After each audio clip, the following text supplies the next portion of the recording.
And then you're going to get your results, and they are stored in the outputs folder, in possibly in the subfolder of the output that you have selected.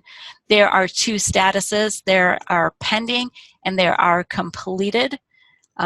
I tend to be impatient, and so I like to go to the outputs and watch for that second when it goes from pending to completed, but then I give up if it's a really long report.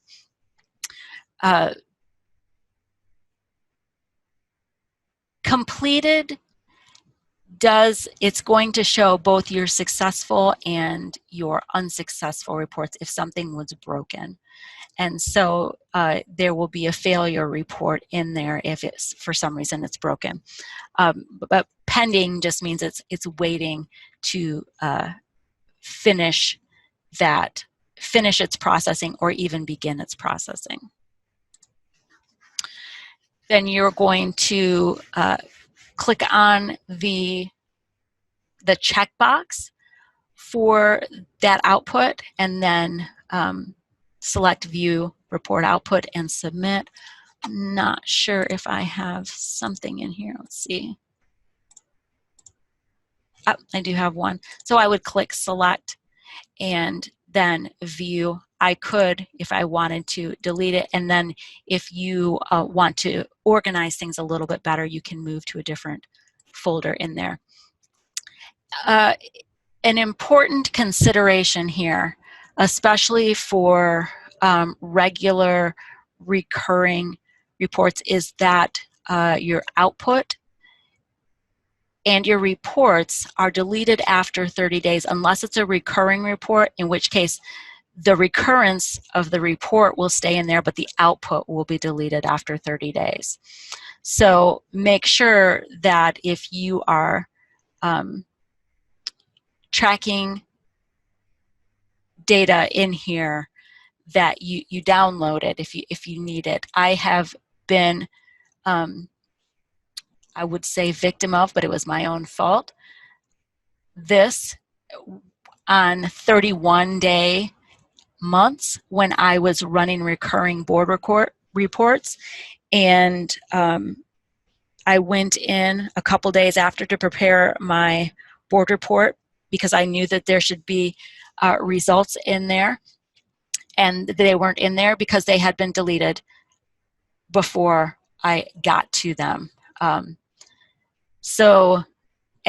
that was just based on the way that I was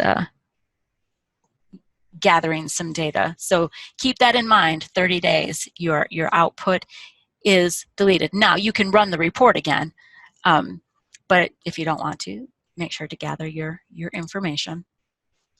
The output screen will present you with the opportunity to view the output in any of the forms that were selected during the process. Let me see if I can view this, and you can see that the only thing that I selected during that was the Excel output, which is exactly what I said I normally do.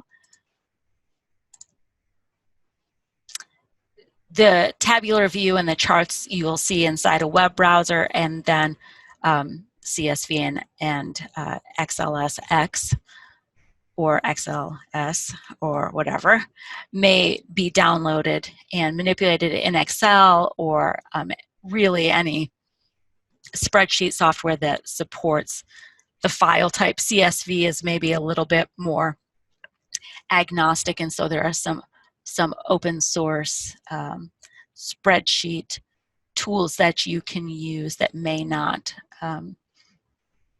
open Excel files because of proprietary stuff. If you have less than 10,000 lines in your output, you can click sort them in the browser.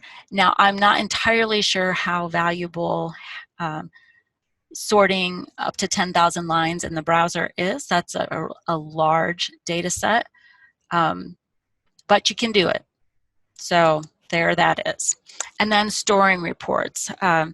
And this goes back to what I said, because there are so many reports run every day, we don't keep the outputs indefinitely. 30 days, so make sure that you download the stuff that you need. If it is and it does say there, or plan on running it again if it's not a snapshot report.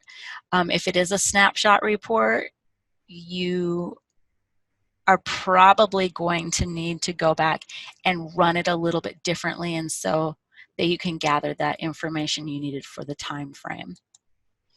A snapshot report would be something that didn't have a date limit in the template.